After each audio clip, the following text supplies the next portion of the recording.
نتوكل عليه ونعوذ بالله من شرور أنفسنا ومن سيئات أعمالنا من يهده الله فلا مضل له ومن يضلل فلا هادي له ونشهد أن لا إله إلا الله وحده لا شريك له ونشهد أن سيدنا ومولانا محمدا عبده ورسوله أما بعد فأعوذ بالله من الشيطان الرجيم بسم الله الرحمن الرحيم يا أيها الذين آمنوا قوا أنفسكم وأهليكم نارا صدق اللہ العظیم۔ میرے محترم بھائیوں بزرگوں، ایک کامیاب گھرانہ کیا ہوتا ہے، وہ گھر کیا چاہتا ہے، گھر والے کیا چاہتے ہیں؟ تو ہر شخص یہ چاہتا ہے کہ جیسے میرے گھر والوں کی جان محفوظ ہو، مال محفوظ ہو، ہمارے گھروں کی عزت آبرو بھی محفوظ ہو، اور کوئی ہمارے گھر کے کسی فرد کی عزت پہ انگلی نہ اٹھائے۔ سب چاہتے ہیں، اور بسا اوقات جان سے بڑھ کر یہ مسئلہ ہوتا ہے۔ ختم ہو جاتے ہیں وہ ماں باپ جن کی بیٹیوں پر انگلی اٹھائی جاتی، وہ علاقے چھوڑ کے چلے جاتے ہیں، پھر وہ ان علاقوں میں رہ نہیں پاتے۔ اور زمانہ تو بہت خطرناک ہے، کہتے ہیں اللہ معاف کر دیتے ہیں لیکن بندے معاف نہیں کرتے۔ چلیں کسی سے کوئی غلطی ہو گئی، کسی کی بیٹی سے، کسی کے بیٹے سے غلطی ہو گئی، کیا پتا وہ اللہ کے آگے کتنا رویا ہے، کتنا گڑ گڑایا ہے، کتنے آنسو بہائے ہیں، وہ اللہ کے کتنے قریب ہو گیا۔ میں نے خود دیکھا ایسے واقعات۔ ایک علاقے میں ایک خاتون سے غلطی ہو گئی، اس کے بچے بھی تھے، سسر صاحب نے ایسی باتیں اس کے متعلق کہیں کہ میں کانپ گیا۔ ہم جیسے اپنی مغفرت کرا کے بیٹھے ہیں اور دوسروں کا حساب کتاب لینے بیٹھے۔ اور ایک بات آپ کو بتاؤں، اللہ کی سنتوں کو سمجھیے گا، یہ کسی کو گناہ پہ آر دلانا یہ اتنی خطرناک چیز ہے، اتنی خطرناک چیز ہے۔ کہتے ہیں جو کسی کو کسی کے گناہ پہ آر دلائے گا، مرنے سے پہلے اس گناہ میں مبتلا ہوگا۔ روایتوں میں بھی ایسی باتیں ملتی ہیں، بلکہ آر دلانا تو آگے کا جملہ ہے۔ زبان سے کوئی بول نکل گیا آپ کو جس کے اندر گویا کہ آپ کی شان ظاہر ہو رہی ہے، آپ کا تقدس ظاہر ہو رہا ہے، اللہ کی پکڑ آئے گی۔ بخاری میں روایت ہے، یہ جو لعان کا قصہ ہے اس میں یہ روایت آتی ہے، صحابی کہتے ہیں کہ میں جو یہ پھنس گیا نا، تو یہ بول مجھ سے ایسا نکل گیا تھا، اس پہ پھنس گیا میں۔ اور جن کو اللہ کی معرفت کا کچھ حصہ ملا ہوتا ہے، اور معرفت کیسے ہوگی؟ ایک تو دل کی معرفت ہے، وہ تو بڑے نصیب کی بات ہے۔ کم سے کم قرآن حدیث جس نے پڑھا ہوتا ہے اس کو وہ اللہ کو پہچانتا ہے، اس کی سنتوں کو پہچانتا ہے۔ ابھی میں قریب میں حضرت شیخ الحدیث رحمت اللہ علیہ کی سوانح پڑھ رہا تھا، تو حضرت نے کہا کہ اتنا میں نے اپنی زندگی میں بہت بھگتا ہے، غالباً یہ الفاظ ہیں کہ ادھر زبان سے کوئی بڑائی نکلی، ادھر اللہ کی پکڑ آئی۔ پھر اس پہ واقعہ بھی لکھا ہے، میں چھوٹا تھا تو ایک بزرگ غالباً شاہ عبد الرحیم رحمت اللہ علیہ تھے، ان کے دانت نہیں تھے لیکن ان کے لیے بہت بڑے اللہ والے گزرے ہیں، ان کے لیے پان رکھا جاتا تھا، تو وہ پان کو یہاں زبان پہ رکھتے، ہلکا سا دباتے، پھر کلی کر دیتے۔ کہ میں چھوٹا تھا، میں یہ سوچتا بھائی جب دانت نہیں ہے تو کھانے کی ضرورت کیا ہے؟ کہا آج اللہ نے دکھا دیا کہ میرے بھی دانت نہیں ہے پر پان نہیں چھوٹ رہا۔ ایسی اللہ کی پکڑ آتی ہے بھائیوں۔ خالد ابن ولید رضی اللہ عنہ نے کہا کہ بڑے بڑے مارکے ہم نے حل کیے، جب مسیلمہ کذاب نکلا تو ہمارے ذہنوں میں یہ خیال آ گیا یہ مسیلمہ ہے کیا چیز؟ خندق، بدر، فلاں فلاں موقعوں پر الحمدللہ ہمیں فتح ہوئی ہے، یہ مسلمہ کیا چیز ہے؟ کہا پھر ناکوں چنے چبوا دیے، ہمیں ایسی قوم نہیں ملی۔ خالد ابن ولید کہہ رہے ہیں کاش کہ ہمارے بچوں کو کوئی سمجھاتا کہ بیٹا بڑائی کا بول، پہلے ماں باپ سمجھاتے تھے یہ باتیں، بیٹا کبھی زبان سے، میں تو آپ سے عرض کر رہا ہوں بہت استغفار کرنا چاہیے۔ اگر آپ کو اپنا تقدس نکل گیا، اللہ پاک ذلیل کر کے دکھائیں گے، اس کو یہ بڑائی پسند نہیں ہے بالکل۔ ایک لمحے کے لیے، ایک بزرگ، باتوں سے باتیں یاد آ رہی ہیں، حافظہ بہت تھا، محدثین میں گزرے، اتنا غضب کا حافظہ تھا، کہنے جب سے پیدا ہوا ہوں کوئی چیز نہیں بھولا۔ علم بہت تھا، کہنے لگے پوچھو کیا پوچھنا ہے، نہیں جب سے یہ ہوا ہے میں کبھی کوئی چیز نہیں بھولا۔ یہ کہتے ہی بولنے لگے ذرا میری چپلیں لاؤ، انہوں نے کہا حضرت چپلیں تو پہنے ہوئے آپ۔ بڑائی اللہ کو پسند نہیں ہے، بڑائی اللہ کو پسند نہیں ہے۔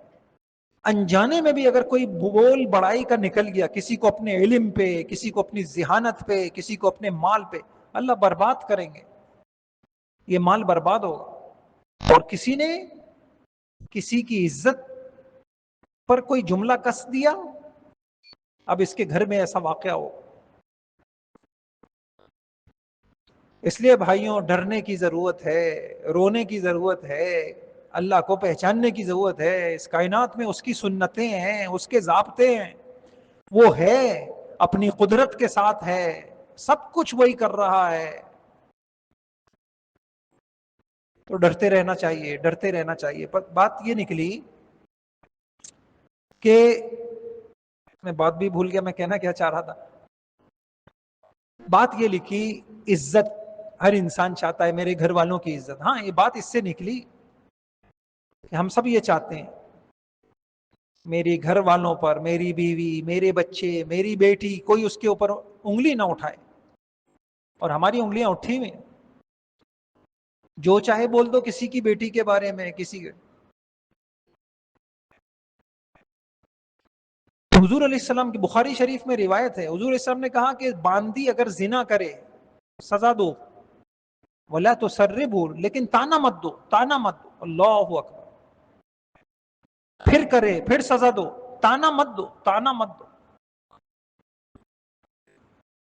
ایک عیب پتہ چل جائے کسی کا خاندان میں، مرتے دم تک ہم نہیں بھلاتے وہ عیب، پھر ہم اس امید پہ ہیں کہ کل قیامت میں ہم جائیں گے اللہ ہمارے عیبوں پہ ستاری کرے گا۔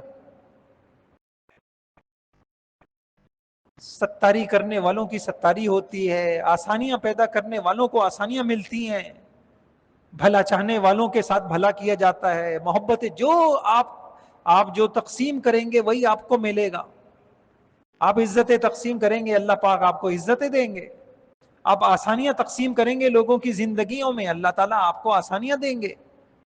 آپ محبتیں تقسیم کریں گے، اللہ آپ کو محبت، آپ ستاری کریں گے، اللہ پاک آپ کے عیبوں پہ بھی پردہ ڈالیں گے۔ اور اس دور میں مانگنا چاہیے بہت کثرت سے، جس کا پردہ وہ اٹھا لے نا بھائیوں پھر چل نہیں سکتا زندگی میں، اس لیے بہت کثرت سے دعا مانگ، اللہم استر عوراتنا وآمن روعاتنا، کیونکہ اول تو یہ دور ایسا ہے کہ ہر ایک دوسرے کا پردہ اٹھانے کی کوشش میں ہے، ذرا مخالفت ہو جائے، اس لیے کہتے ہیں کہ کمینہ قسم کا انسان جو ہوگا نا، آپ کی اس سے مخالفت ہو جائے، وہ سب سے پہلے آپ کو بے آبرو کرنے کی کوشش کرے گا۔ شریف لوگ ایسا نہیں کرتے، اس لیے یہ دور ایسا ہے کہ رازوں کو راز رکھا جائے، کسی کو نہ بتایا جائے، کچھ نہیں پتا کون کب بگڑ جائے، اپنے رازوں کو اپنے رکھیں، زندگی آسان ہو جائے گی۔ یہ تو بات تھی کہ ہمیں ستاری کرنی چاہیے، لیکن ہم یہ چاہتے ہیں کہ ہمارے گھر کا نظام اتنا خوبصورت ہو۔ بھائیوں کیا وجہ ہے؟ پیسے کی حفاظت کی جاتی ہے، عزت کی کیوں حفاظت نہیں ہو رہی؟ کسی نے بڑی اچھی بات کہی، مزاروں کے اوپر چادریں چڑھ رہی ہیں، مردوں کے اوپر چادریں چڑھ رہی ہیں، اور زندہ عزتیں بغیر چادروں کے پھر رہی ہیں، یہ کیا ہے؟ مزاروں پہ جا کے چادریں چڑھا رہے ہیں، اس قبر والے کو چادر کی ضرورت ہے؟ اور آپ کی بیٹی جو آپ کی عزت ہے، اور آپ کو پتا ہے کہ جب یہ نکلے گی کتنی گندی نگاہیں اس کو دیکھیں گی. آپ کو پتا ہے یہ جو بیماریاں ہوتی ہیں یہ نگاہوں سے خالی نہیں جاتی, ان نگاہوں کے اثرات ہوتے ہیں. پھر وہ یہ غلیظ نگاہوں کے, آپ اپنے کھانے کی چیز کو کیوں چھپاتے ہیں؟ کوئی سمجھدار آدمی ایسے کھا سکتا ہے کہ کوئی اس کو دیکھ رہا ہو؟ نہیں کھا سکتا. حتیٰ کہ جانور بھی دیکھ رہا ہو تو انسان سے کھایا نہیں جاتا. اور یہ ادب بھی ہے. 9ویں صدی کی ایک کتاب میں نے پڑھی کہ ہمارے بزرگوں نے ہمیں یہ ادب سکھایا ہے, کبھی اس طریقے سے کھانا مت کھانا کہ کوئی جیتی جاگتی آنکھ تمہیں دیکھ رہی ہو. یہ جو ہوٹلوں پہ بیٹھ کے کھا رہے ہیں نا بھائیوں, یہ بیماریاں کھا رہے ہیں. کتنی علماء نے آداب لکھے ہیں, یہاں تک ادب لکھا ہے کہ جب آپ پھل خریدیں کسی جگہ سے تو اوپر والا پھل نہ خریدیں, اندر سے نکالیں. کیوں؟ لکھا ہے کہ کتنی حسرت کی نگاہیں ان پھلوں پہ گزری ہوں گی, کتنے غریبوں کی, اور ان کا دل چاہو گا کہ میں بھی اپنے بچے کے لیے یہ پھل لیتا, لیکن وہ لے نہیں سکے ہوں گے. اس کی وجہ سے اس پھل میں بے برکتی آ جائے گی. اللہ اکبر. یہ کائنات میں نظام ہے, غیبی نظام.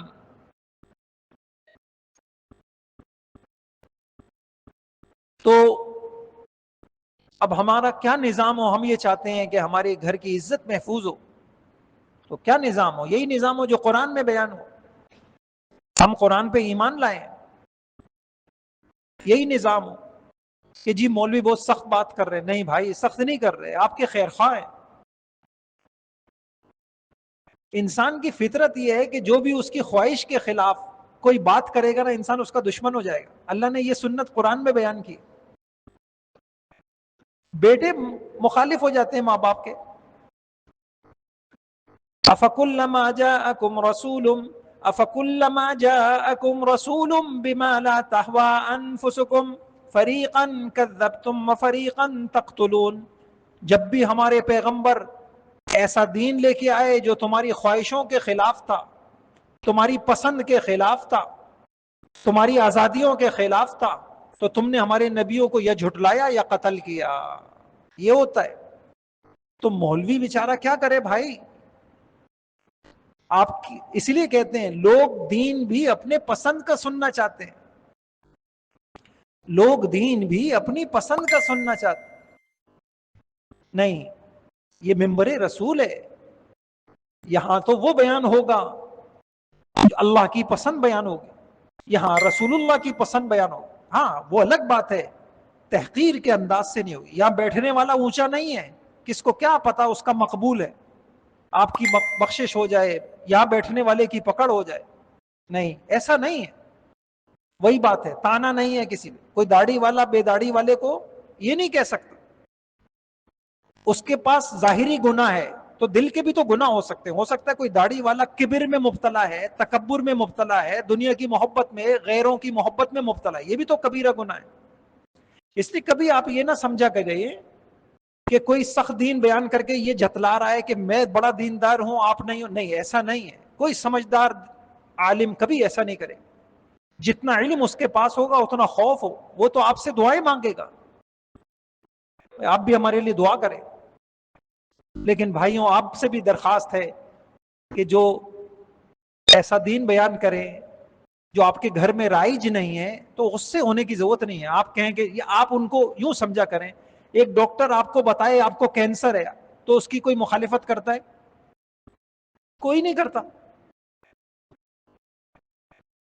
اس کا شکریہ ادا کرتے ہیں کہ یار آپ نے ہم کو بڑی مصیبت سے پہلے آگاہ کر دیا. تو مولوی اگر آپ کو بتاتا ہے کہ بھئی آپ کے یہ گناہ ہے, یہ مصیبت ہے, یہ آفت ہے, یہ قبر کے اندر ہلاکت ہے, یہ میدان حشر کی رسوائی ہے, تو ہمیں بھی خیال کرنا چاہیے. ہمیں کہیں شکریہ آپ کا, آپ ہمارے لیے دعا کیجئے, انشاءاللہ کوشش کریں گے, بس ہم سے غفلت ہو رہی ہے, آپ دعا کریں. یہ کہنا چاہیے. نہ یہ کہ پوری قومیں تباہ ہو گئیں, وہ نبیوں کی ٹکر پہ آ جاتی تھی. نبی, ان کو نبی سے کوئی غم نہیں تھا. وہ کہتے تھے یہ والا دین نہیں بیان کرو. ابھی میں بچوں کو قرآن پڑھا رہا تھا, تو سورہ یونس کے اندر وہ کیا کہتے تھے, ائت بقرآن غیر ھذا او بدل، کوئی اور قرآن لاؤ یا اسی میں تھوڑی ترمیم کرو. ائت بقرآن غیر ھذا او بدل، یہ والا بہت سخت ہے قرآن. تو اب ہمارے گھریلو نظام میں حیا ہو، ہماری بیٹیوں پر، ہماری بیویاں، ہماری بیٹیاں، ہماری بہنیں، ہماری مائیں، یہ ہماری عزت ہیں، یہ مال سے بڑھ کر ہیں. مال گیا ہوا واپس آ جاتا ہے، عزت گئی ہوئی واپس نہیں آتی، نہیں آتی. دور بڑا خطرناک ہے، شہوتوں کی آگ لگی ہوئی ہے، آگ. اس موبائل نے بوڑھوں کی شہوتوں کو جگا دیا ہے. آپ دارالفتہ میں پوچھئے، 3 4 بچوں کے باپ ہوتے ہیں، بیویاں روتی ہوئی آتی ہیں کہ ان کے موبائل میں یہ ہے، ان کی باتیں ان سے ہوتی ہیں. رو رہی ہیں بچیاں، تڑپ رہی ہیں. میرے بھائیوں، ایک بیوی کا واقعہ آیا، بیچاری تنگ آ گئی. پھر شوہر کو کہا کہ سنیے، آپ کی بھی بیٹی ہے، آپ جس راہ پہ چل رہے ہیں، یہ مجھے خود، میں یہ وہ بات کہہ رہا ہوں، کوئی انشاءاللہ جھوٹ بات نہیں کہہ رہا. عورت نے شوہر کو کہا سنیے، آپ، یہاں تک کہا مجھے پتا تھا کہ میرے ساتھ شاپنگ ہو رہی ہے کپڑوں کی، اور مجھے پتا ہے یہ کس کے لیے جوڑا خریدا جا رہا ہے. اللہ اکبر. عورت، اس عورت کا کیا سینے پہ خنجر چلتے ہوں گے، جو ساری زندگی کی وفا لے کے آئی ہے، اپنے باپ کو چھوڑ کے آئی، اپنے بھائی کو چھوڑ کے آئی، اپنی خوشیوں کو جلا کے آئی، اپنے مزاج کو بدلتی ہے. اس کے ساتھ ایسی بے وفائی. کہتے ہیں کہ مشرق میں کیسی بھی بیگم بیوی ہو جائے، الحمدللہ اتنی وفا ہے کہ اگر آپ کو فالج ہو جائے، یہ 50 سال آپ کے ساتھ گزار دے گی. ایسی با وفا عورت کے ساتھ آج کا مرد ایسی بے وفائی کرے. ہر گھر کی یہ کہانی ہے بھائیوں. نماز بھی ہے، بچے بھی ہیں، پتہ نہیں جا کدھر رہے ہیں. اس عورت نے کہا مجھے پتا تھا کہ یہ جوڑا کس کے لیے خریدا جا رہا ہے. اور ایک مرتبہ کہ میں نے پھر یہ جملہ کہہ دیا کہ آپ کی بھی بیٹی ہے. خیر سمجھدار تھا، کچھ چوٹ لگی دل کے اوپر. ہم کیا سمجھ رہے ہیں، خدا کی سنت ہے، کسی کی بیٹی کے ساتھ کرو گے تمہارے ساتھ بھی وہی ہوگا. بھائیوں، مرنے کو بھول گیا ہوں.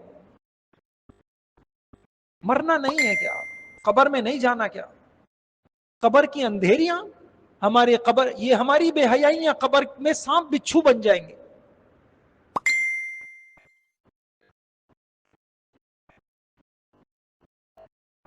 علماء نے لکھا ہے، بعض علماء نے لکھا ہے عمل ہی جزا بن جائیں گے. یہ قرآن کی آیت ہے، بھی میرے ذہن میں نہیں آ رہی.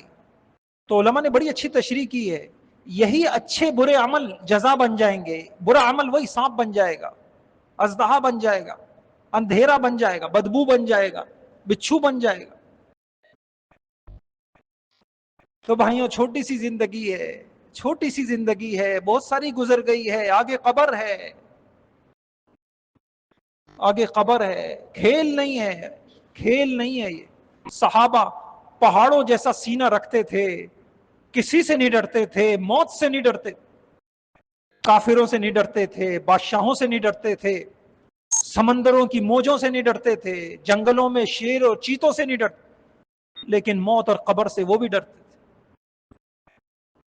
ہمارے پاس کون سا سینہ آ گیا، اتنے تو ڈرپوک ہیں ہم. کہا نڈر اتنے نہ خدا سے ڈریں نہ اس کی پکڑ سے ڈریں، اور ڈرپوک اتنے کہ خواب بھی برا آ جائے تو ڈر جاتے. مسئلہ نہیں پوچھیں گے، خواب ضرور پوچھیں گے. جی بس ایک بڑا خواب دیکھ لیا، بڑا پریشان ہوں، مفتی صاحب تعبیر بتائیں. ہم کہتے ہیں بھائی ہمیں تعبیر نہیں آتی، مسئلے آتے ہیں. خوابوں سے ڈرنے والا قبر سے نہیں ڈر رہا، موت سے نہیں ڈر رہا، اللہ کی پکڑ سے نہیں ڈر رہا، وہ نعمتوں کو چھین لے اس سے نہیں ڈر. تو یہ ساری بات اسے گئی کہ اگر ہم چاہتے ہیں ہمارے گھروں کی عزتیں محفوظ ہوں تو ہمیں سب سے پہلے حیا والا بننا ہوگا. اگر آپ 1% حیا کو چھوڑیں گے، آپ کی نسل 50% چھوڑ دے گی. آپ کی اولادیں، آپ کی آنکھ اگر تھوڑی سی آپ کے خیال بہکے. علماء نے عجیب بات لکھی. کسی نے ایک اللہ والوں سے پوچھا کہ حضرت بسا اوقات انسان بہت غمزدہ ہوتا ہے، وجہ سمجھ میں نہیں آ رہی ہوتی. کہا یہ تمہارے کسی خفیہ گناہ کی سزا ہوتی ہے جو تم نے کیا نہیں لیکن ارادہ کیا ہے. اللہ اکبر. گناہ کا ارادہ کیا، گناہ نہیں کیا، تو خفیہ گناہ کی سزا، ارادے کی سزا اتنی ملتی ہے کہ دل غمزدہ رہتا ہے. تو بھائیوں اگر ہم ڈھیلے ہو گئے، ہم باپ کمزور ہے. ابھی میں نوجوان بچے آ رہے ہیں ہمارے پاس کہ دادا جان پہلے ایسے نہیں تھے، بوڑھے ہو گئے ہیں، اب وہ پتہ نہیں کیا دیکھتے رہتے ہیں، مسائل ہو رہے ہیں ہمارے گھر میں، مسائل ہو رہے ہیں.